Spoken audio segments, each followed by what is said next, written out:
Good morning and welcome, one and all, to Pacific414 Pop Talk. I am your host, Mike. Hope you're all doing well this morning. And also, I do want to say Happy Mother's Day to any of the mothers out there. And I've got a lot of stories to talk about this morning. And of course, near the end, I am going to talk about my own mother. So let's go ahead and start off with some breaking news. It just broke this morning. I've got some breaking news here. I'm sure many of you have already seen the activity on social media, and this actually concerns the new doctor. That's right. Nukuti Gatwa is the doctor. The BBC has today announced Nukuti Gatwa is the new doctor set to take charge of the TARDIS. Star of stage and screen, Nukuti is best known for his critically acclaimed performance in Sex Education as the iconic Eric Effong. Probably saying that last name wrong. All right, it continues by saying, for which he was awarded Best Actor at the Scottish BAFTAs in 2020, as well as numerous nominations, including Best Male Performance in a Comedy Program at this year's BAFTAs. Speaking of his new role, Nakuti said, there aren't quite the words to describe how I'm feeling. A mix of deeply honored, beyond excited, and of course a little bit scared. This role and show means so much to so many around the world, including myself, and each one of my incredibly and talented predecessors has handled that unique responsibility and privilege with the utmost care. I will endeavor my utmost to do the same. Russell T Davies is almost as iconic as the Doctor himself, and being able to work with him is a dream come true. His writing is dynamic, exciting, incredibly intelligent, and fizzing with danger. An actor's metaphorical playground. The entire team has been so welcoming and truly give their hearts to the show. And so, as much as it's daunting, I'm aware I'm joining a really supportive family. Unlike the doctor, I may only have one heart, but I am giving it all to this show. Goes on to say, Russell T Davies, showrunner, adds, the future is here and it's Nakuti. Sometimes talent walks through the door and it's so bright and bold and brilliant, I just stand back in awe and thank my lucky stars. Nakuti dazzled us, seized hold of the doctor, and owned those TARDIS keys in seconds. It's an honor to work with him and a hoot. I can't wait to get started. I'm sure you're dying to know more, but we're rationing ourselves for now with the wonderful Jodie's epic finale yet to come. But I promise you, 2023 will be spectacular. Charlotte Moore, Chief Content Officer, said Nakuti has an incredible dynamism. Yeah, dynamism. He's a striking and fearless young actor whose talent and energy will set the world alight, and the Doctor Who on extraordinary adventures under Russell T Davies' new era. Further details will be announced in due course. So, what do you all think about the announcement of the new Doctor? Are you excited? Or because of what's happened under Chris Chibnall, are you taking a wait and see approach before you hop back into the TARDIS and go on adventures with the Doctor once again? Leave your comments in the chat and let me know how you feel about this. In the meantime, I do want to say hello to the Nerdporial Lifeform who says, OMG, Mike's back, inertial dampener set. And also Kelly Chow, Roll Tide, Kelly Chow. Hey, everybody, good morning. So yes, we have a new doctor, and it's gonna be interesting to see what they do with the show, especially with Russell T Davies back. And you know, are we gonna go back to the Doctor Who of old, or is he gonna continue what Chris Trimble started with Jodie Whittaker as the Doctor? That remains to be seen. I really don't know anything about Nakuti Gatwa, so I can't say whether he's going to be a good doctor or a bad doctor. But hopefully, whatever he does on the show is done well, and it's done well because of his acting and also because of the material that he's provided. The one thing I don't look for in any entertainment anymore is just give me good stories with characters I can support. Characters who I actually look at when I'm watching the show and go, I like this character. And even if it's a villain, I want to be able to dislike that villain. So, again, leave your comments in the chat. Let me know what you think. If you're watching this on the replay, please leave your comments in the comment section below what you think about this casting news for Doctor Who. And in the meantime, I will go ahead and shift gears. Let's see if it'll let me. Nope, it won't let me do that. So go ahead and remove that, and I will switch to the next story. But again, I do hope you're all doing well this morning.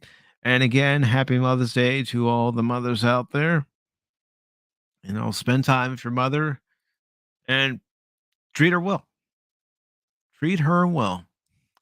So, our next story here that we're going to be going over is from comicbook.com, and it says PlayStation Insider corroborates Square Enix acquisition rumors. And this was actually posted on their website on Friday, and it's by Kate Onder. And this article will be posted into the chat for anyone who wishes to read it for themselves. Here we go. And also, just a friendly note. Unfortunately, it will not be an open mic on this edition of Pop Talk, as I want to spend time with my sister on this Mother's Day and get a few things done. So, this article from comicbook.com starts off by saying PlayStation Insider and former IGN writer Greg Miller has corroborated a rumor that Sony was reportedly in talks to acquire Square Enix. This comes just days after Square Enix sold some of its teams to Embracer Group, largely shedding its Western talent and, excuse me, with IPs like Deus Ex, Thief, and even its Marvel titles. The transfer of Marvel titles to Embracer has created doubt for the future games like Marvel's Avengers, as its future is subjected to the approval of Disney, while Square Enix will hold on to the teams responsible for IPs like Kingdom Hearts and Final Fantasy. There are rumors there could be more to this. And before I continue, I want to say good morning to Pop Culture Mechanic. How are you doing this morning? According to Kind of Funny's Greg Miller, he had heard rumblings of PlayStation trying to buy Square Enix a while ago. Both Miller and journalist Jeff Grubb teased a big PlayStation related acquisition a few weeks ago, but couldn't share specifics.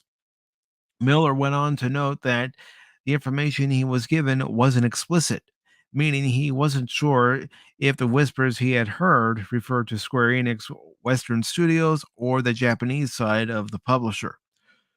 Group had previously stated that he had also heard the Square Enix acquisition rumor, but seemed to echo Miller's thoughts about the lack of clarity on specifics. Whether or not Sony lost out on a deal on those Western teams remains a mystery, PlayStation remains bullish in its efforts to acquire more talent, but hasn't indicated who it has set its eyes on next. It's possible Sony wanted to acquire Square Enix Japanese teams, but that meant the Western teams had to be sold off to someone like Embracer. As of right now, there are a lot of questions than answers. If something is cooking, we'll likely find out in the coming months. Final Fantasy 16 is slated to be a PlayStation exclusive, so there is already a strong relationship between the two parties, but only time will tell if it's strong enough to merge the two. And honestly, I don't know what to think. Right now it's rumor and speculation. There's no concrete evidence that Sony is actually going to be going and purchasing Square Enix. Now, if that does happen, I honestly don't think it's going to be a good acquisition because you're going to have Sony in charge of Square Enix, and it'll leave anyone else in basically in a situation where they won't get the games because they're going to be exclusives, obviously. So I don't know. We'll just have to wait and see in these next coming weeks, next coming months, whether or not Square Enix is actually acquired by Sony or if it's just rumor and speculation. And good morning to you, Killy Jow, Road Tide. Hope you're doing well this morning. So let me go ahead and shift gears to the next story. And yeah, this will be the next story. I'm not going to wait too long to do a reaction to this and share my thoughts on this one. Nah, not gonna do it. Not gonna make you wait. I'm not gonna make myself wait. All right. So our next article comes to us from Geek Tyrant, and it's about Cobra Kai season 5, the teaser trailer. Yeah. I'm going to be perfectly honest with you. I'm sure you can hear it in my voice right now. I am looking forward to season 5 of Cobra Kai. I really am. No, I've enjoyed all 4 seasons of Cobra Kai. It's a show that doesn't disappoint. It takes the legacy characters and still honors them and adds to them. Meanwhile, it gives you new characters that you either like or dislike. And I'm interested to see what Tori does in season 5 concerning what happened at the end of season 4 if you don't already know. If you don't, I won't spoil it. But let's just say something happened at the end of season 4 where Tori's going to be conflicted, in my opinion. So, again, this article comes from Geek Tyrant and it's his first trailer for Cobra Kai season 5 and 2022 premiere date announced. This was posted 2 days ago. And it says Netflix has released the first trailer for Cobra Kai season 5, which features Terry Silver's Tom Stephen Griffin, Cobra Kai taking over the valley. But don't worry, Daniel, Ralph Macchio, has teamed up with his old rival chosen, Yuji Ukumoto, to help them take them down. Silver isn't going to make it easy for them, though. Of course not. You don't want Silver to make it easy. And real quick, I do want to say good morning to Resolute Germ. How are you doing this morning? As Daniel and Chosen are working on Silver, Johnny takes a trip to Mexico with his son Robbie to try and find Miguel and bring him home. It looks like fans are in for an exciting new season. Cobra Kai co creator Hayden Schlossberg previously talked about leading up to the events of the upcoming season, saying, when Daniel went to Okinawa in Cobra Kai season 3, we saw that Chosen had lived this life of shame coming off the events of Karate Kid 2, and that Daniel coming to Okinawa gave him an opportunity to redeem himself in his eyes. And we always felt that he showed him a couple moves, but he's always going to feel that responsibility to help Daniel. And so the fact that at the end of season 4, things are worse than they've ever been, Cobra Kai is more popular than it's ever been, with Terry Silver relishing it and in full force, and Daniel supposedly having to shut down Miyagi-Do. That when you think about it from Daniel's perspective, what does he have to come back from this? It was also announced that Cobra Kai Season 5 will be released on September 9th, which means we don't have to wait till the end of the year to see Season 5. And I'm looking forward to that. Again, as I said, I am looking forward to Cobra Kai Season 5. Right now, there are 2 shows I'm looking forward to, 2 shows I'll be reviewing.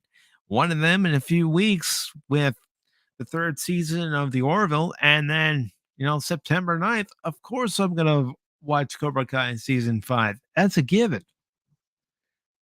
That is a given because I really do enjoy the show.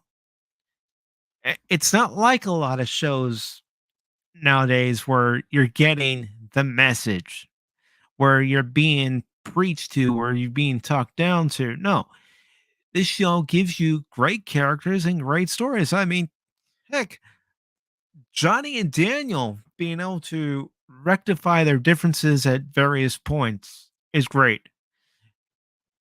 And, seeing the kids, Sam, Robbie, Miguel, Tori go through, you know, their growth. It's great. It's what makes this show great. And I do want to say good morning to Captain Fandom Nerd, also known as Captain Trek or Captain Orville. And let's see, Resolute Germ says, seems very complicated. Glad I stopped watching. Oh, no, no, no, no. It's not complicated at all. It's a very good show. It's a very good show that I am honestly looking forward to the 5th season. I enjoyed season 4. I talked about season 4 after it aired. I talked about it with Nerdtorial Lifeform too. And we both came out with it wanting more. And I do want to say good morning to Spock's Friday Nights. Good morning to you, sir. All right. So, as it said, it was announced that Cobra Kai Season 5 will be released on September 9th. And I can't wait, just like this author can't wait. I've enjoyed the hell out of this show, and I'm excited to see where this next chapter of the story takes these characters. And yes, we are going to check out the trailer. We are indeed going to check out the trailer, but before we do that, I'm going to make sure that I have the sound enabled. I have had moments where I haven't engaged the sound and nobody can hear anything. Now, I probably won't play the sound very loud because I am trying to do things to avoid any copyright claim or copyright strike. So let's take a look at this trailer.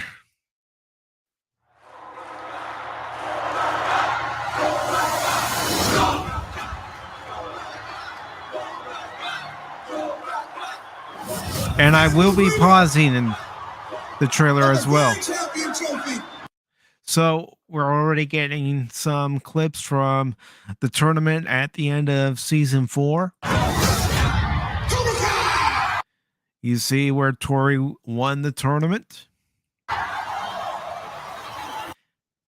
Johnny and Daniel. Of course, Silver, he's excited. He's thrilled because he's going to open up additional dojos throughout the valley.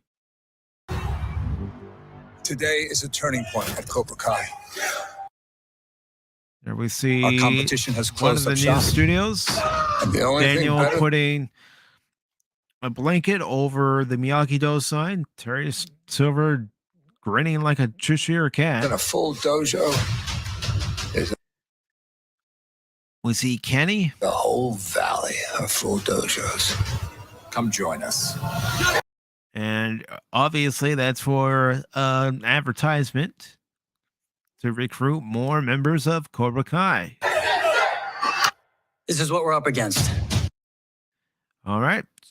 So Daniel appears to be giving Chosen a little briefing of what's going on. I know firsthand that Silver isn't afraid of putting kids in harm's And I love that we're seeing clips from Karate Kid 3. way. And that's why I have to take him down. You're playing with fire, Danny boy. Oh. And I am gasoline. I love How that. could you take me down to Mexico and not mention we were coming? I love that. That is boss. That is boss to tell a man I am gasoline. I love it. And Spock is saying, new Cobra Kai dojo looks sick. Yeah, it does. And Spock is saying, so crazy. It's at season 5 already. I remember when this was on YouTube, right? Yeah, so do I. I remember seeing, the advertisements for it and thinking to myself and even saying, who wants to watch a Karate Kid reboot? Well, little did I know how good the show was going to be. And Spock says, Chosen, yes. To get Miguel. Do you even have Never a see plan? Miguel, Of never course see I his do. mom. I'll ask around. Johnny, have a plan? Nah. He's going to go in there and kick ass. Not if anyone saw Miguel. That's the big plan. Y'all get shit Yep. wrong sometimes, but Fiona. Strike first, strike hard, no mercy. All right, let's Up to your continue. mistakes. There was a Sam, Tori, she's looking at her trophy from the tournament, and she's obviously going to be doing a lot of thinking because of what she saw near the end of season 5, especially in relations to winning that shot at tournament. making things right. Hey, we're not friends. Well, of course, they're going to still build up on the fact that Miguel and We Robbie never will be. will There's not only one see way to eye end to this. eye. We have to cut Wow. the head off the snake. Oh, that's cool. That is cool. Sam with the bow staff, and then we see somebody with the size. Badass. I told you not to play with fire. Oh, I cannot wait. I cannot Hey, wait. No, I didn't. September 9th. After September 8th, the official Star Trek Day. He literally cut his head off. I cannot wait. I don't know about everyone else, but I cannot wait. And Spock is saying, haha, then I am gasoline. Spock also says Chosen is going to kick Terry's ass if he uses that same technique. Oh, yeah.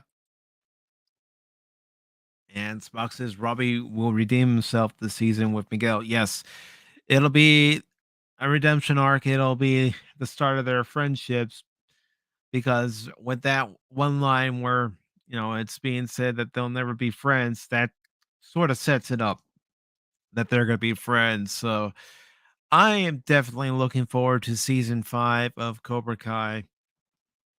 I can't speak for everyone else, but I know I'm looking forward to it. I can't wait. Can't wait. And let me go ahead. Let's see if I can.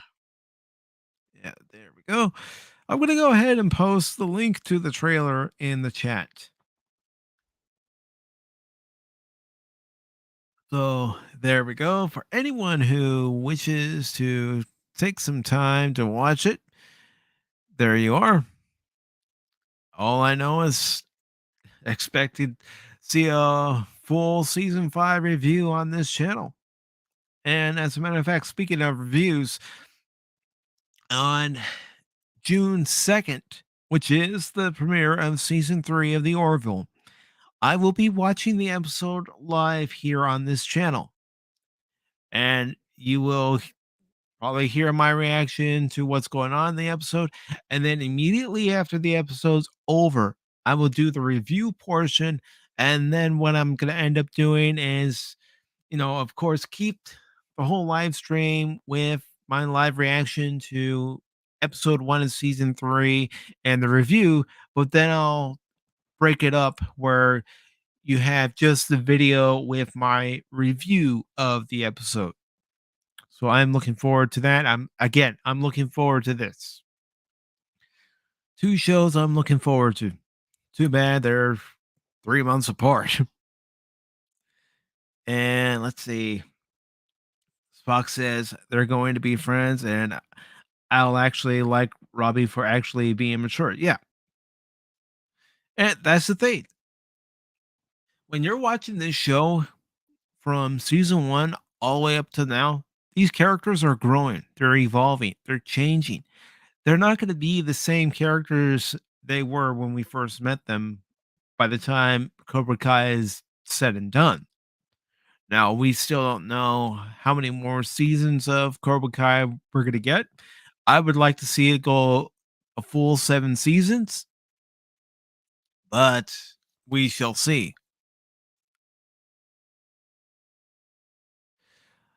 From what I've heard that Hulu is dropping the Orville weekly. And I actually like that idea. I like the idea of being able to come back to a show weekly and anticipate the next episode. And Spock says, yeah, Spock reiterates that it will be weekly. But Spock also says, I hope I am wrong. I actually like the idea of doing the weekly episode format instead of dropping it all at once, because when you drop it all at once, like Netflix does, everybody and their uncle, grandmother, grandfather, cats, dogs, they all watch it at once. And, we talk about it for maybe that weekend, maybe that week, and then it's done. It's over. When you release it weekly, you still have people talking about it for, 10 weeks, for example. I'm not sure how many episodes we're actually going to get of the Orville season 3, but however many episodes we get, well, I plan on doing reviews for every episode. Now, I am kind of toying with the idea of also doing live reactions to the episode each and every week. I'm definitely going to do it for the first week, for the first episode of season 3. But I am kind of toying with the idea of doing it for every week to follow. And let's see. And Spock says, but this is information Tom Constantino gave me. Yes, and if you're not following Tom Constantino on Twitter, do so. And let's see. I can understand wanting to be excited for the next episode. It's actually a good idea. Yeah, it is. And Spock says if they play their cards right, their viewership could go up the ass if season 3 is better than 1 and 2. Well, I mean, considering what Seth MacFarlane himself has said when it comes to season 3, that the budget for the episodes was increased because they're no longer on a network, and that we're supposedly going to be getting hour-long episodes each week. So that's going to be a lot of material. And I'm probably going to be watching those episodes over and over again. Heck, I'm still watching seasons 1 and 2 because the show is that good. And let's see, Resolute Germ says, I hope it's weekly. Mass dumps ruin shows. Yes, they do. Yes, they do. Now, I have to be perfectly upfront and straight with you all. I don't know if I'm going to watch Kenobi and review Kenobi. And a lot of that has to do with everything currently going on with Disney. However, I have decided that on May 25th, which is a Wednesday, which is a normal day that Pop Talk will be streamed. That I will do a Pop Talk edition for Star Wars, the 45th anniversary, just like I did for the 55th anniversary of Star Trek, which on September 8th, I will do another Star Trek dedicated Pop Talk edition that day as well. And to be quite frank, I'm not going to be celebrating anything 2009 to now. It's going to be from 66 to 2005. That's all we're celebrating. And let's see, Spock is saying that's always reassuring to hear. I hope it reaches 7 seasons. Some are convinced it won't reach that far because of their season 3 delay, but they have a good reason for that, in my opinion. Yeah, the coof. So, again, I am looking forward to season 5 of Cobra Kai. I'm going to keep saying it. I'm looking forward to season 3 of The Orville.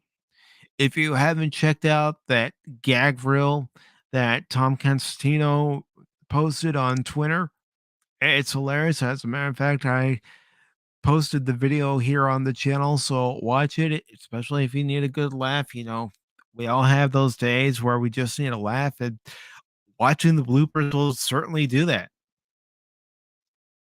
All right, so let me just get rid of a few stories that we've already covered so far, including Cobra Kai season 5, which I'm going to keep saying it. I'm looking forward to it.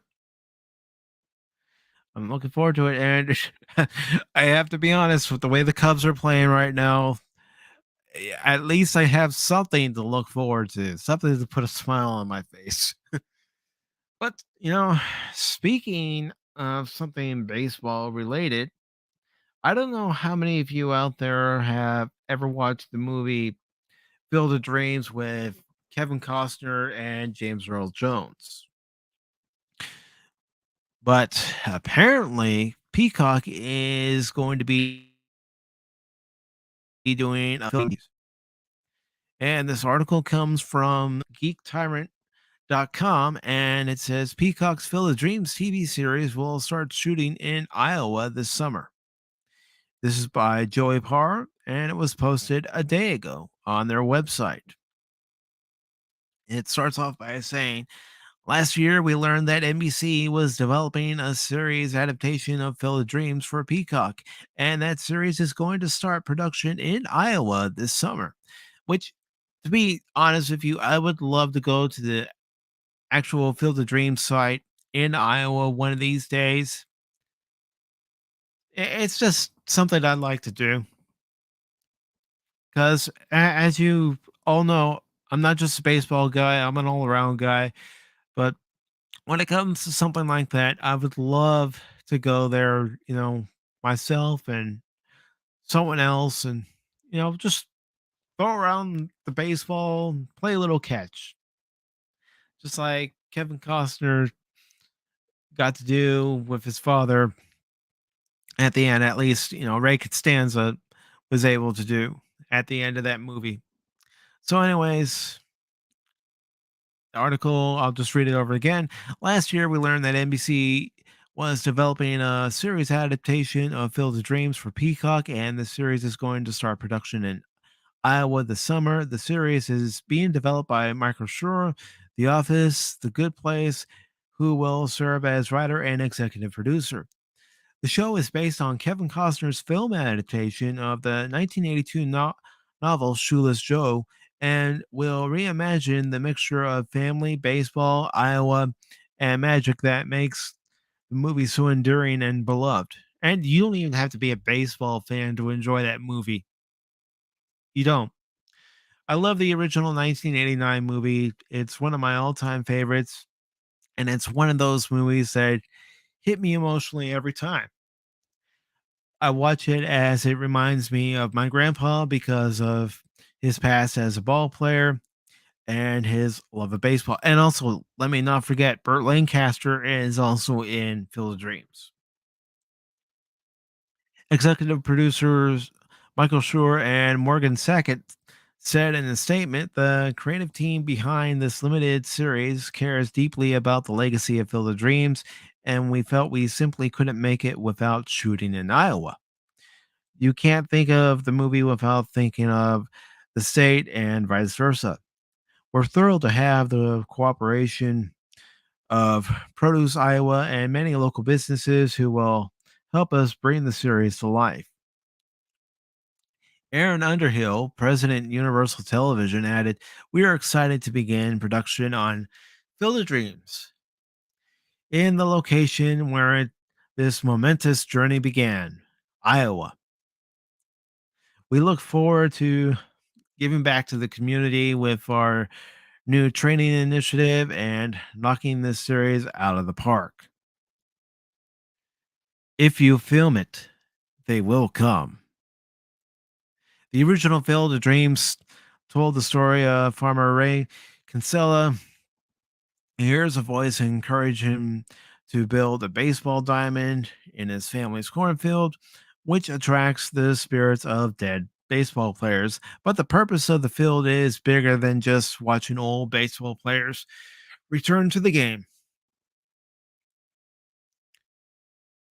And yeah, they say, I really hope the series ends up being a great adaptation. So do I. So do I. I mean,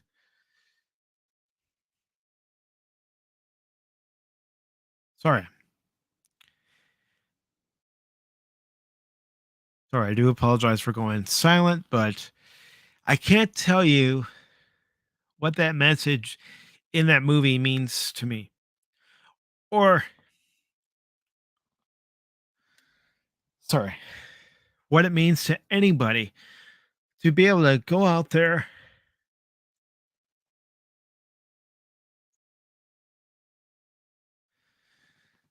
to be able to go out there and have one more catch with your father, your grandfather, your grandmother, your mother. I can't tell you without getting a little emotional.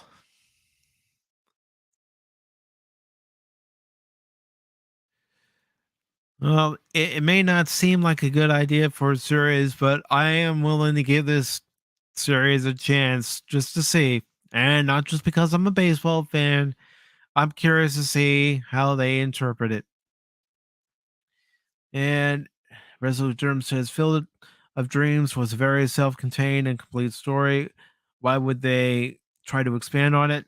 The only thing I could think of, Resolute Germ, is maybe expanding on the end where everybody's coming to Iowa to visit this baseball field for reasons they can't even fathom. Yeah, I did take that from the movie. But, maybe we're going to find out how the Kinsellas, adapted and handled all that newfound fame with their famous field. I don't know. I don't know. It's up to the writers to tell us a compelling story and give us a reason to want to come back to that story each and every week if they decide to release these episodes weekly. But we'll have to wait until the series is released. All right. Let's see. Gonna go ahead and eliminate that story. Let's go ahead and move on to the story right here. And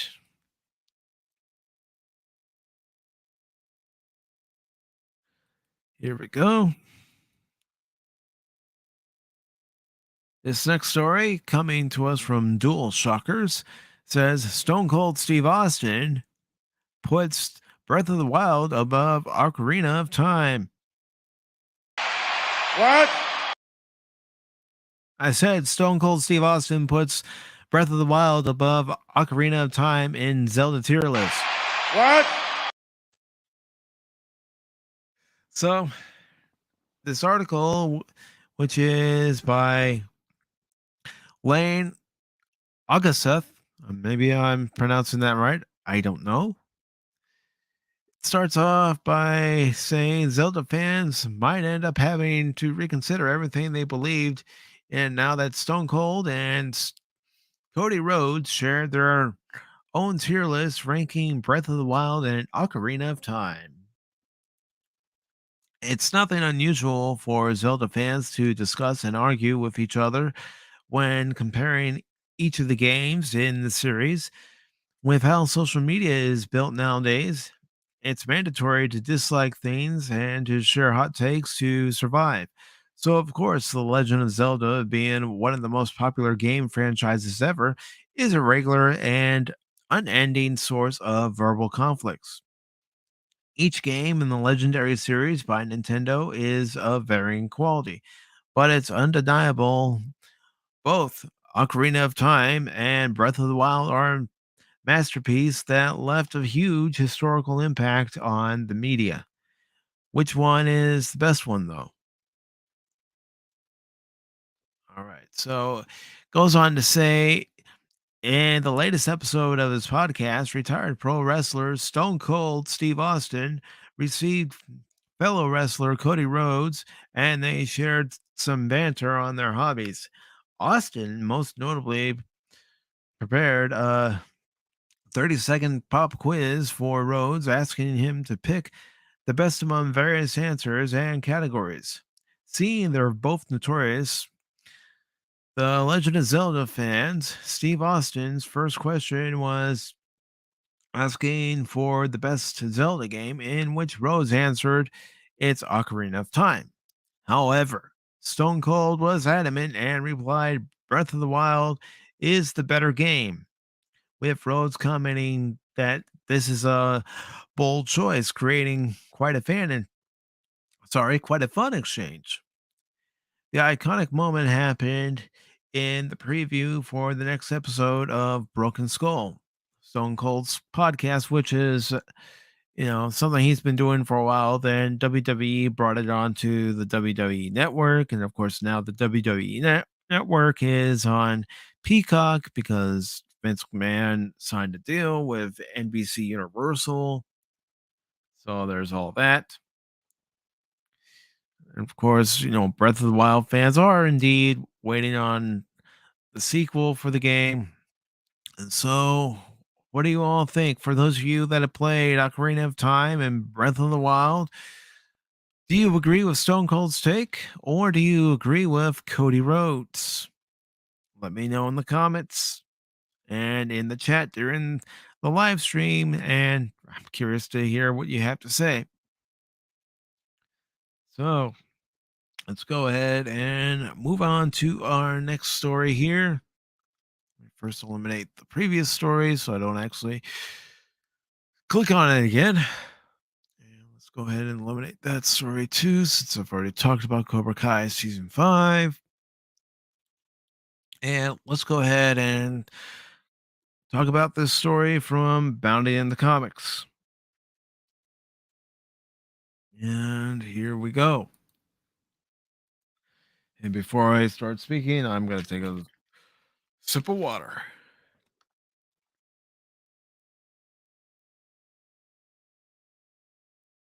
All right, so we have this story from Bounty in the Comics, and it says Crunchyroll to add Trigun, Black Lagoon, and more titles to their library this May. And Resolute Germ says, not a Zelda fan, never played either game. Well, I've played a little bit of Breath of the Wild, never completed it. And as far as, Zelda games are concerned, I'll still go with the original on NES. All right, so this article is by John F. Trent. It was posted on Friday, May 6th, and it says Crunchyroll revealed they will be adding a plethora of new titles to their streaming library this May. That includes Trigun and Black Lagoon.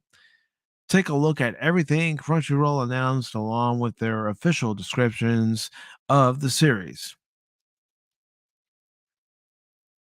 And you know what? I'm gonna attempt this once, and if I mess up the name, well, won't be the first time, won't be the last. And the first one that's going on to Crunchyroll May 3rd is Shuroneko Project Zero Chronicle. And goes on to say about that series, the war between the kingdoms of light and dark has raged on since time began, but the new Prince of Darkness is destined to change that. And then the next one is Kimono Michi Rise Up 321 Rumble. Pro wrestler Genzo is tasked by the princess to slay the beast of the kingdom, but he opens a pet shop to save them instead. Interesting. And then the next one that is already up there is up there on May 5th, which was Cinco de Mayo, and it's Remain. Renato Kiyomizu quit water polo after an accident left him with no memory of junior high, but a promise has him picking it back up. Okay. Don't know that I would necessarily watch that. And the next one, which will actually be on their website on Tuesday, is Space Dandy. Space Dandy is a dandy in space. This dreamy adventurer with Todai for Pompadour travels across the galaxy in search of aliens no one has ever laid eyes on. Each species he discovers earns him a hefty reward, but this dandy has to be quick on his feet because it's first come, first served. Okay. And let's see. Resolute Germ says they will have Funimation fully incorporated by the end of the year. Yep. That's what I've read, and not surprised, to be honest. The next one is Initial D, First Stage. Takumi's job as a tofu delivery boy had made him one of the best drivers around. His life shifts into high gear when the street racing world takes notice. Next one is Grimgar Ashes and Illusions. After waking in the dark with no memories of where he came from, Haruhiro, and again, I probably mispronounced that one, and I do apologize, sets out for adventure in a fantastic world called Grimgar. And the next one is Lord Marksman and Venatus. A young noble is captured by a beautiful enemy general. Working together, they will rally the warrior goddesses and save his homeland. All right. Might check that out. And let's see. May 17th. This is the one I will check out once again. I've actually watched the Japanese dub of Trigun and I really enjoyed it. I was actually able to find it on Tubi. And May 17th, Trigun. Bosch, the Stampede, is a wanted gunslinger with a habit of turning entire towns into rubble. His path of destruction reaches across the wastelands of a desert planet. Oddly enough, for such an infamous outlaw, there's no proof he's ever taken a life. In fact, he's a pacifist more who's more doofus than desperado. There is definitely a whole lot more to Vash than his reputation lets on. Yes, and even though I've watched the original Japanese dub on Tubi, I am going to watch it again because I enjoyed it. So the next one is Link Click, and it says Chen Zashoi, again, probably mispronouncing that, and Lugan use superpowers to enter Citadel's photos one by one, no matter how dangerous. Welcome to Time Photo Studio. Okay. And then, of course, there's link click special shorts. Special shorts include troubles with. I'm not even going to try to pronounce that one. Okay, then you have Black Lagoon. Businessman Roku enters a world of gun running, drug smuggling, and kidnapping when his life is hijacked by the crew of Black Lagoon. And then we have Black Lagoon, Roberta's Trail. When Diego Lovelace is killed, his maid, ex terrorist Roberta, sets out for vengeance. Her pursuit of those responsible takes her to Ranapur, where the crew of the Black Lagoon gets involved in her murderous quest. I might check that out. Next one is Valkyrie Drive Mermaid. After a mermaid, Momori is transferred to a remote island. She's attacked and eventually saved by another transfer named Miri. Then there's Initial D, second stage, Initial D, third stage, Nekopara, six cute cat girls or Nekos work together at a confection shop run by Kashu Minaduki. From baking to running errands, they love to help their human owners out, but a chance encounter with a tiny kitten is about to change everything. Okay, and then May 24th, they're going to have Sunny Boy. It's an ordinary summer vacation, except for the fact that Nagara's high school has mysteriously drifted into another dimension.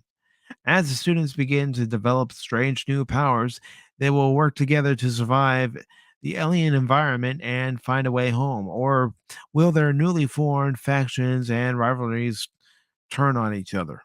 Interesting. And the next one that they're going to have later on in the month is Banished from the Heroes Party. I decided to live a quiet life in the countryside. It's a long title. Red was once a part of the Heroes Party, a group destined to save the world by fighting the raging demon lord. But after being betrayed by his comrade, Red hopes to start anew by opening a small apothecary. I can't even say it right now. Apothecary. Yeah. Like, I'm not even going to try it a third time. So, anyways, opening a new shop in a sleepy town on the frontier while keeping his past life secret is goal. It won't be easy, especially when a beautiful adventurer from his past asks to move in. Okay. I might check it out. I don't know.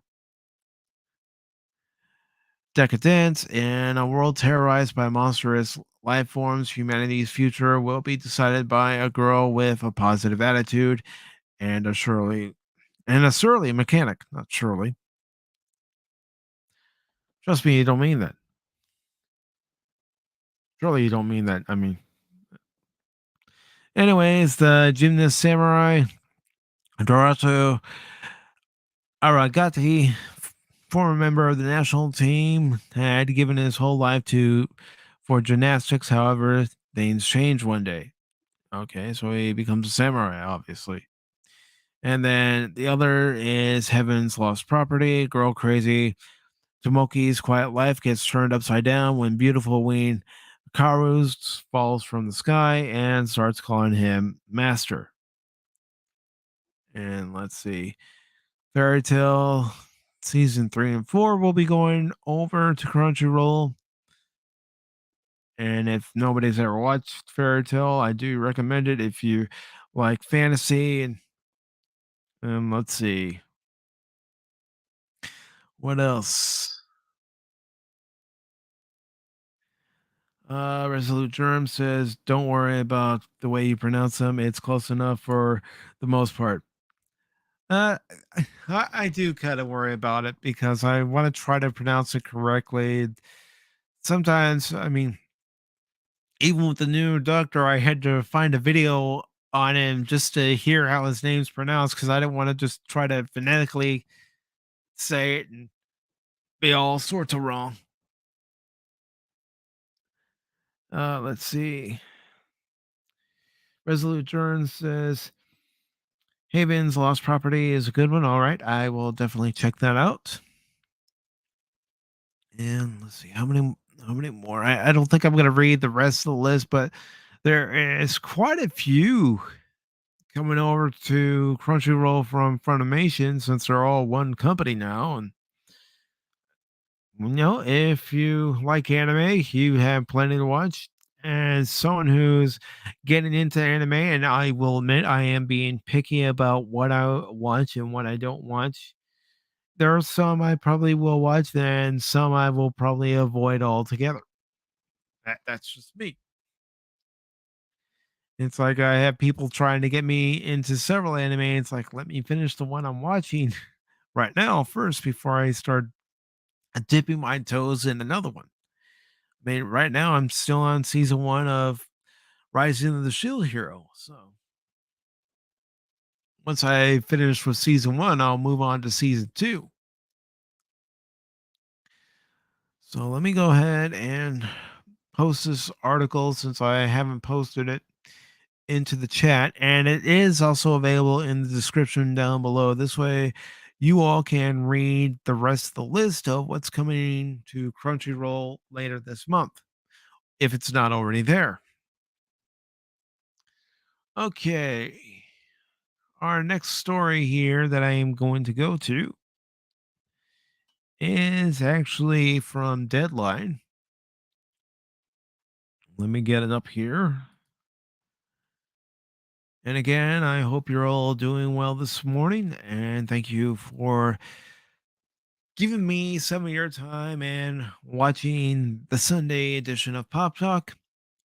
Now, I do want to say something before I go on to this next story. This coming Saturday at 8 p.m. Eastern, I will be doing a collector stream, and I have some panelists lined up for that collector stream. We'll be showing off various items in our collections, whether it's, Star Trek related, Star Wars related, Doctor Who, you name it, comics, toys, models, statues, you name it, whatever they have and they want to show off, they will be showing that off. There will not be a live edition of Sunday morning Pop Talk next Sunday. I will, however, do a upload and have a video where I talk about two stories, just like I did this past Thursday. It's just something I try to keep myself in the habit of, especially when I know I have a special stream coming up on a Saturday. And as far as the next episode of the box score is concerned, I don't know. A little frustrated with the team right now, but I'll still keep track of what's going on. So our next story here from Deadline comes to us from Nelly Adriva, and it says Fred Savage fired as the Wonder Years executive producer director following investigation into inappropriate conduct.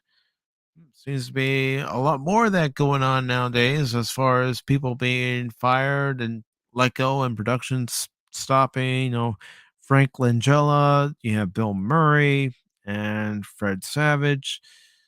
I mean, let's go ahead and read this story and find out some of the details. Let me go ahead and hide that. All right, so this story says exclusive. Disney is severing ties with Fred Savage following multiple complaints of misconduct in his role as executive producer and director on the freshman ABC comedy series The Wonder Years, produced by 20th Century Television, part of Disney Television Studios. The allegations were investigated, leading to Savage's dismissal. Now, I did watch the original Wonder Years that ran for 5 seasons. I wasn't the biggest fan of the show, but I did watch it on occasion, especially when Kevin Arnold had his little daydream about being Kirk and, his Winnie being an alien encounter. And, of course, Paul being Spock. But, anyways, the story goes on to say The Wonder Years, a reboot of the beloved 1988 series, which starred Savage, has not been renewed for a second season yet, but remains in contention. Says recently we were made aware of allegations of inappropriate conduct by Fred Savage and his policy, and as policy, not his policy, and as his policy, an investigation was launched. Upon its completion, the the decision, was made to terminate his employment as an executive producer and director of The Wonder Years. A spokesman for 20th Television said in a statement to Deadline, declining further statement. Goes on to say details about the nature of the allegations are unclear, but I hear they included verbal outbursts and inappropriate behavior. Well, it's Hollywood. When is there not a verbal outburst or inappropriate behavior? That town's full of it. And Resolute Germ says, wow, Savage at it again. I guess he had the same problem years ago on his brother's show. And Resolute Germ, that's news to me. I didn't even hear about it. Not that I was paying attention to it at the time either. All right. Goes on to say Savage has been subject of misconduct accusations in the past. In 2018, the Wonder Years actress Allie Mills came forward with claims that the cancellation of the original series followed a completely ridiculous sexual harassment suit filed by a customer against Savage, then 16, and Jason Harvey, then 20, which Mills, who played Savage and Harvey's mother on the show, said was settled out of court. The same year, a crew member on Savage's Fox series, The Grinder, filed a lawsuit accusing the actor of attacking and harassing her on the set of the series in 2015. At the time, Savage called the allegations completely without merit and absolutely untrue. While 20th Television, which produced the show, said that after an investigation into the claims, it found no evidence of wrongdoing by Savage. That lawsuit was eventually settled out of court. Goes on to say the accusations probably come as a shock to a generation of Americans who grew up with Savage and his hugely popular characters as a child star. He played the grandson in 1987's modern classic, The Princess Bride. Kevin Arnold, a teenager growing up in a suburban middle class family in the late 1960s and early 70s, on the original Wonder Years series, which aired on ABC from 1988 to 93. He was 12 when he was cast in the series, and at 13, he received the first of two Emmy nominations for Outstanding Lead Actor in a Comedy Series, becoming the youngest actor to ever nominated in the category. Goes on to say Savage subsequently branched out and has been working largely behind the camera as a director. On the new Wonder Years, he directed 8 episodes in season 1, including the pilot. In addition to executive producing the show, which follows the black middle class Williams family in Montgomery, Alabama during the turbulent late 1960s. So it's still taking place in the 60s, but we are getting another perspective about that particular point in time in history. So honestly, you know, if they already knew that he was a problem, why did they hire him to begin with? I know why. Name recognition. Because he was associated with the original show. That's why. You know, I'm sorry, but Hollywood is Hollywood and they'll do whatever they want. And hearing that somebody had some allegations against him before for misconduct isn't all too shocking, in my opinion. I'm not saying I'm with Fred Savage. I'm not saying I'm against Fred Savage. I'm just saying that inappropriate conduct seems to be quite the norm in Hollywood, no matter the decade. And that's just my opinion. All right, so let's go ahead and move on to the next story. And next story comes to us from Bounding in the Comics. And let's see what they have to say.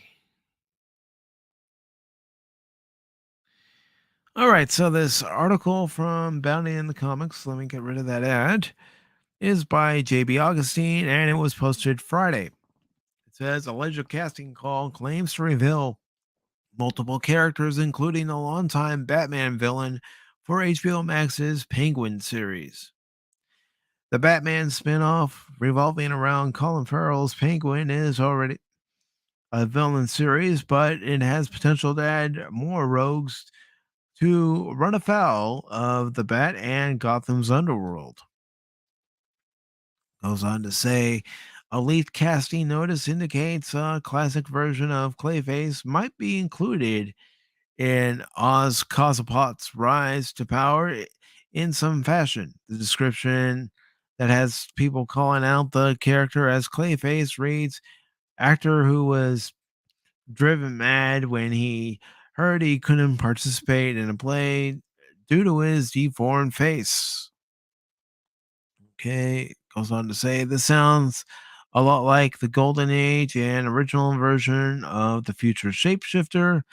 Basil Carlo, who was an actor of the stage and screen, part of the backstory was borrowed from the action hero Matt Hagen in the animated series, but that is where the similarities end, at least until much later, where Carlo was bestowed mystical clay by none other than the Penguin.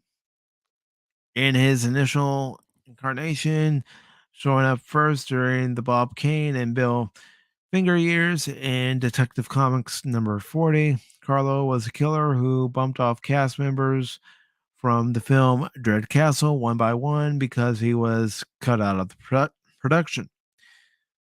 To hide his identity, he wore a mask of the main character in his last film, Clayface. Matt Reeves goes with a similar storyline. He will stay in the lane of his more grounded take on the Dark Knight, and he may even bring a new murder mystery to the fold. And of course, we're seeing images of Clayface and Batman the animated series. Goes on to say, however, we should note the casting link adds the character's name is Logan, and the role is being left open to multiple ethnicities. So the Carlo Clayface speculation could be premature, and to that, this leak comes from 4chan, and it's tempting to take it with a grain of salt, which we encourage until more comes out about the series. Still, to play the devil's advocate, the casting notice might be indeed accurate, and if so, it lists more names as series regulars. They are Robert, a handsome, charming, very physically fit, and incredibly ambitious gangster; Rupert, a Caucasian socialite who is a cruel father and abusive husband, and supportive but tired wife; Linda, reluctantly dealing with her abusive husband and his troubled son. Okay, it goes on to say, betting odds are Rupert and Linda are the Cobblepots, Oz's parents, whom he rebels against, and Robert is his best friend, who hypothetically suffers a grim and debilitating fate at some point in the story. All a simple guess, but you can see stuff like this is coming a mile away. No production or start date has been set yet for Penguin, if they even call it that in the end, but the leak offers a summary for the show, a spinoff of the Batman described as Scarface like series about the rise of the Penguin character. The Penguin, otherwise known as Oswald Chesterfield Cobblepot, is a dapper mob boss and one of Batman's primary villains. And do I believe the leak? I can't say I do, and I'll have to wait till there's more information, to be perfectly honest. And Resolute Germ says, I want to get behind HBO Max, but they keep making bonehead choices like developing the Penguin series. Yeah. Who asked for the Penguin series? I didn't. You didn't. I mean, I reviewed Peacemaker, and in the beginning, I wasn't too crazy about it. By the end, I liked it more than I did at the beginning. But if you want my honest opinion, it's not a 10 out of 10 series. It's not even a 5 out of 5 series. It's kind of a, you know, if you're going on a scale of 1 to 10, it's a 6.5 series. Or if you're going on a scale of best out of 5, it's mainly a 2.5, 3-star series, in my opinion. It has some good moments, but it is what it is, which you could say that for a lot of Hollywood. All right. And our final story for this live edition of Pop Talk. Oh, let me get to it. And I would love to get some of your thoughts.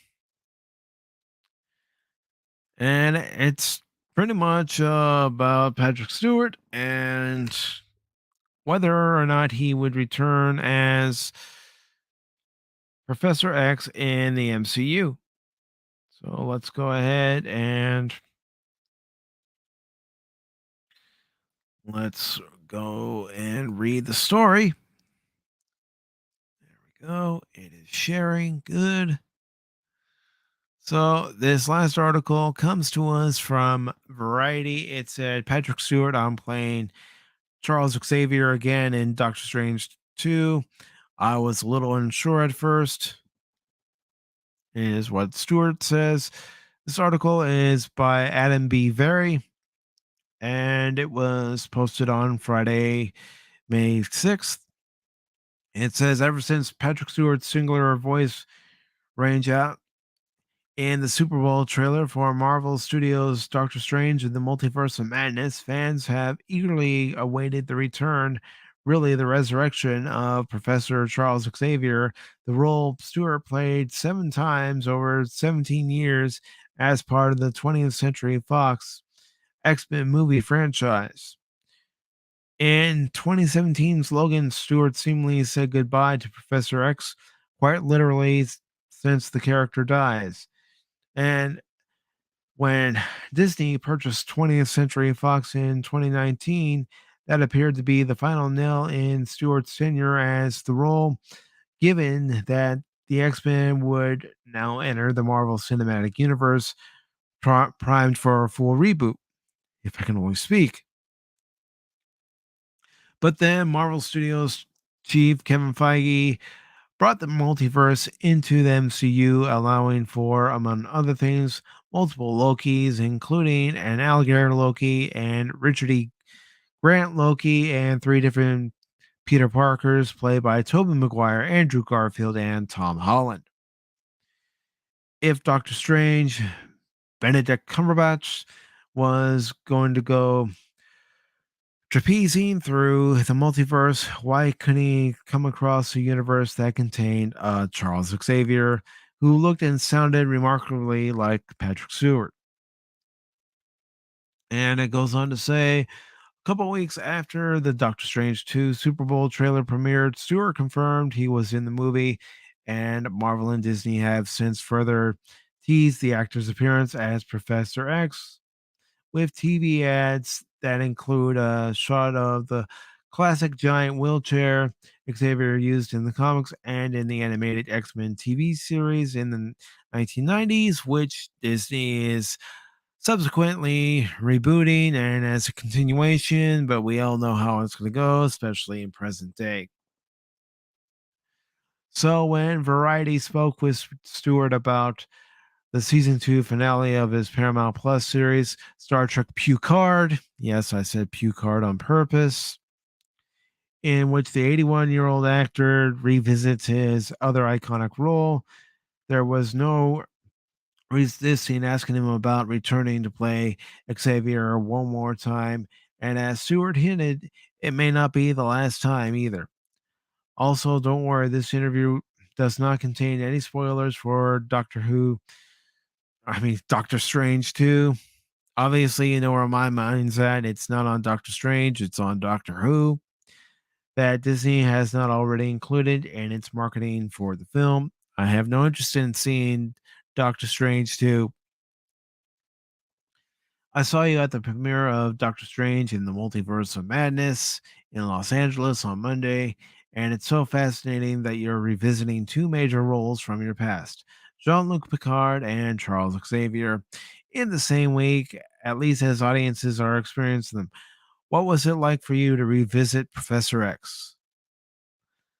And this quote from Stewart says, well, it was a day and a half work. I was in a very different environment from the one that I'd ever been in and in any of the X-Men movies. And just like Picard, I was grateful for it because I could think refreshingly about who he was and how he related to others, just like Star Trek Picard. I was a little unsure at first if it was a wise thing to do, given that Logan had been such a powerful movie and we watched him die in Hugh Jackman's arms. So, having seen Doctor Strange 2 on Monday night, I'm very happy and very proud I've been a part of that. How was it for you to watch the movie? They asked. Well, it needed me to do quite a bit of reading and looking at comic books and things. I've never been that comic book person. And even when I was a kid, I used to read books instead of comics. I was unfamiliar. And in fact, a lot of what I saw on Monday night, I had to work hard to connect these things together because you could hear the audience knew exactly what the actor's character was referring to. You remember the laughter when an actor would just mutter some line and the audience would laugh because they knew what the context was and they knew what the history of that expression was. And I found that delightful when an audience become part of the film experience. And then the next question they asked was, you're in Charles Xavier's classic wheelchair, which you never really got to do before. What was that like? It's so big. Yes, it's very unlike the Porsche that I was driving in the films. It was a very fast, very manipulative wheelchair. And when I first saw the monster that I was going to be driving in this one, I was dismayed, but it was fine. It worked very well. I had to bring it to a stop before a flight of stairs. That was my only concern, was that I would somehow get out of control and go all the way down the stairs in this thing, but it was very, very different. A very, very different world from the X-Men movies with references here and there, and there, of course. So it goes on to say, but I was very, very happy. And then their next question was, you've been clear that when Star Trek Picard ends with season 3, you are also finished with that role. But is there a chance you play Xavier again? Charles Xavier? Yeah, there may be. You know, the whole X-Men comic series is so huge, so vast. There might be an opportunity in which he comes back. We'll see. This interview has been edited and condensed. Oh, well, obviously.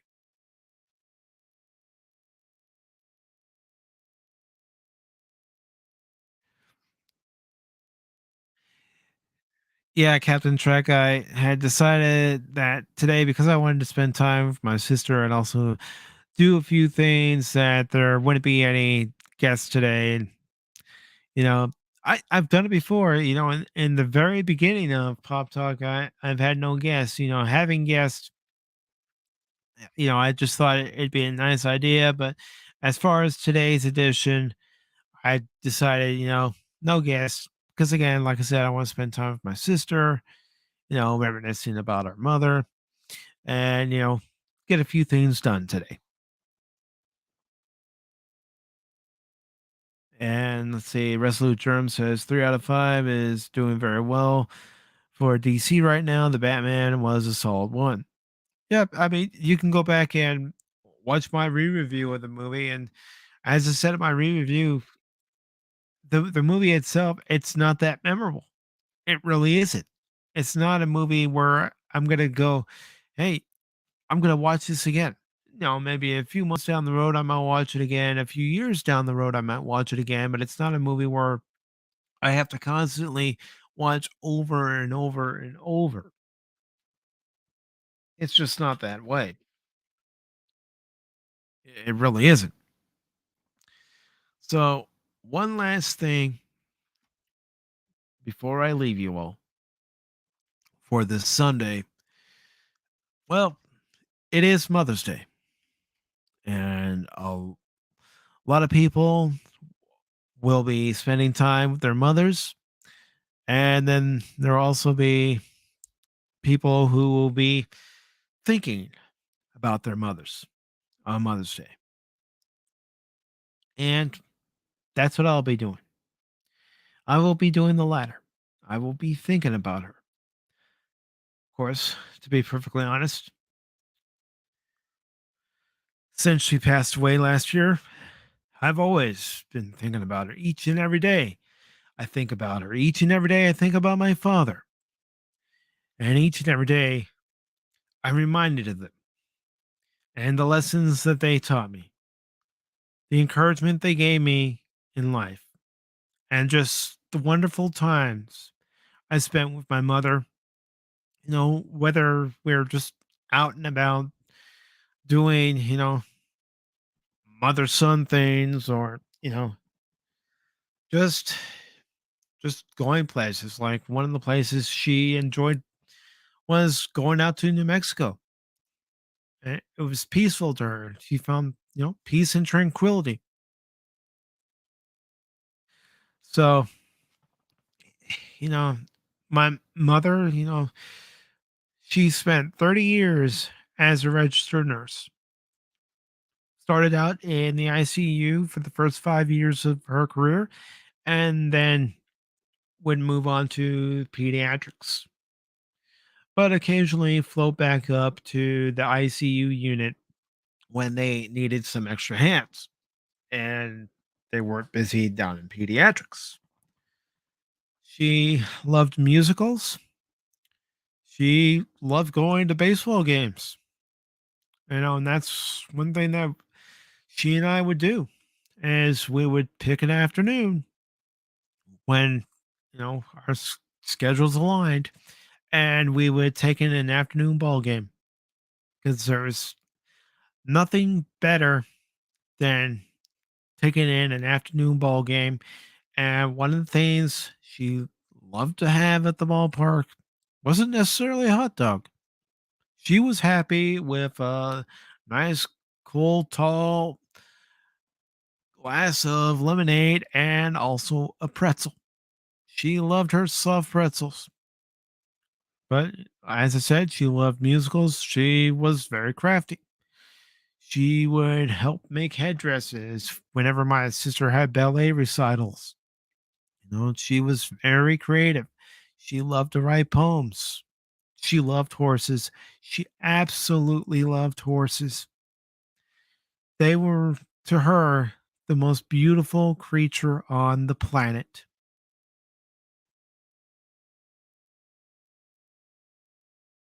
Excuse me.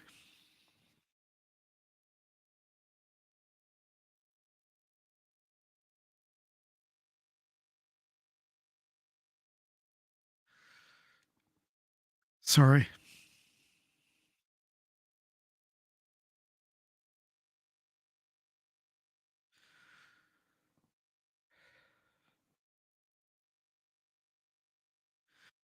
Just going to take a moment.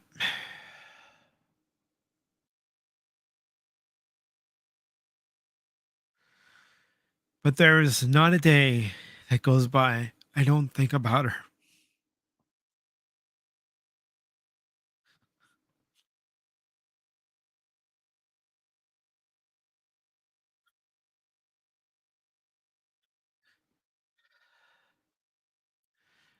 The best, best thing, the best person to ever come out of the state of New York was her. She was caring, she was compassionate,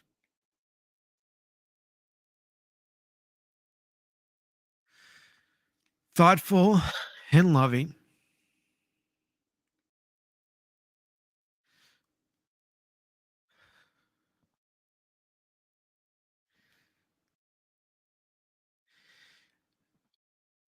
And I will, oh, excuse me, excuse me.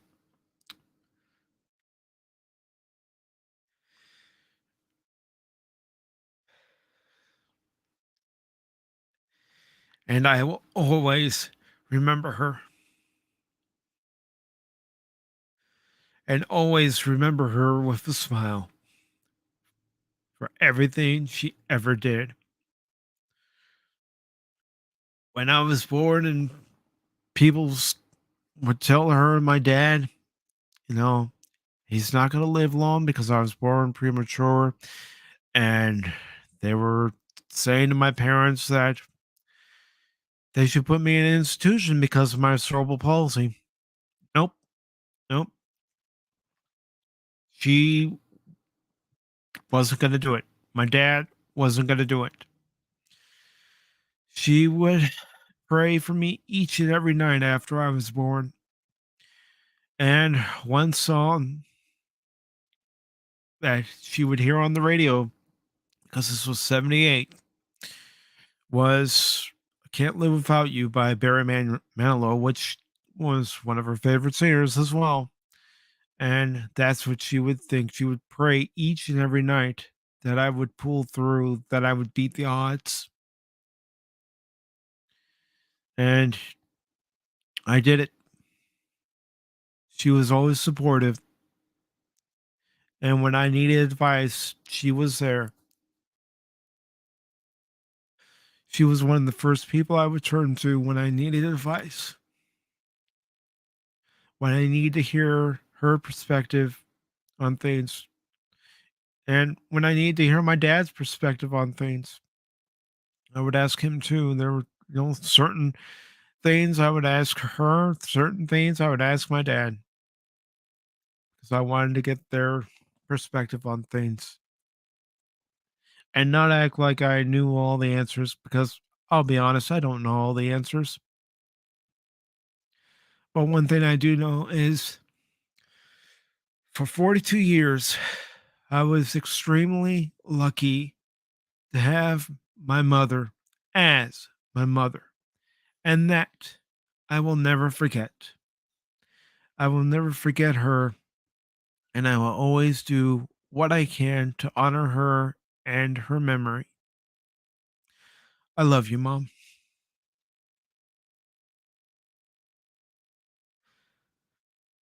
And I want to thank you all for watching this edition of Pacific414 Pop Talk.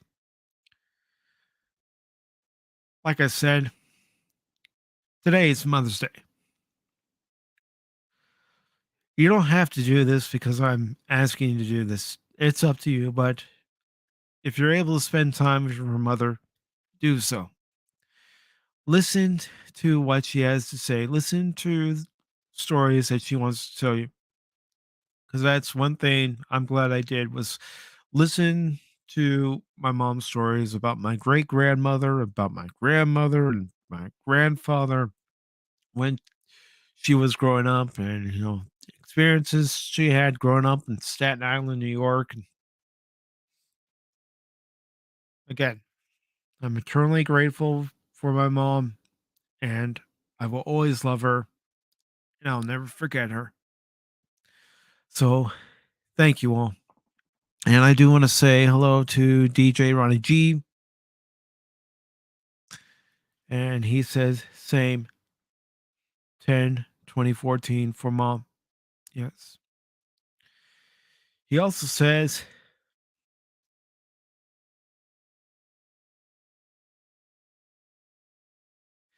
yes.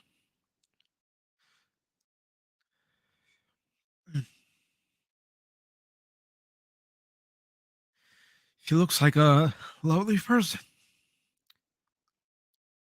And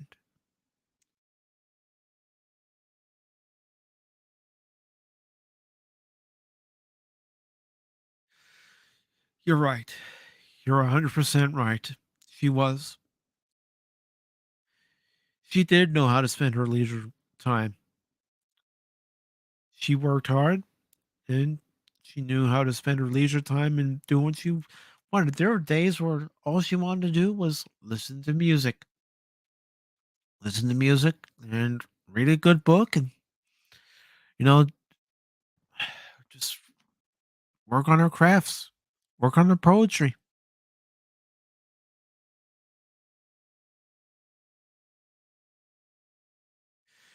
Thank you, DJ Ronnie G. I really appreciate that.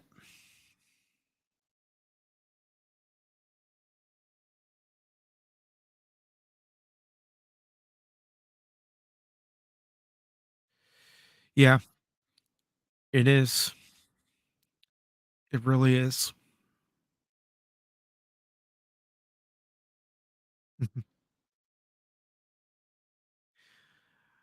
Well, you never know.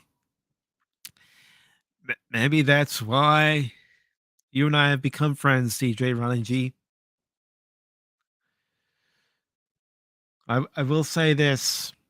If you're ever on Cromwell Avenue, just go down that street because that's the street that Mom grew up on.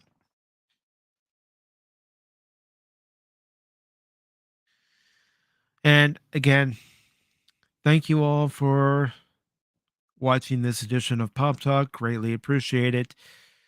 To all the mothers out there, happy Mother's Day. And if you liked what you saw here today, give it a thumbs up. If you didn't, give it a thumbs down. If you didn't like the fact I got emotional, give it a thumbs down. But you know, you only get one mother, and she was mine, and I miss her. And I'm not afraid to say that. So, thank you all. Have yourselves a good Sunday. And remember, I'm not just a baseball guy, I'm an all around guy. Take care. And I'll leave you with something funny to end the stream.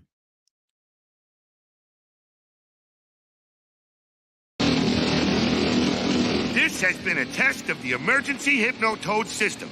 Had this been an actual hypnosis, you would go limp and watch whatever crap comes on next.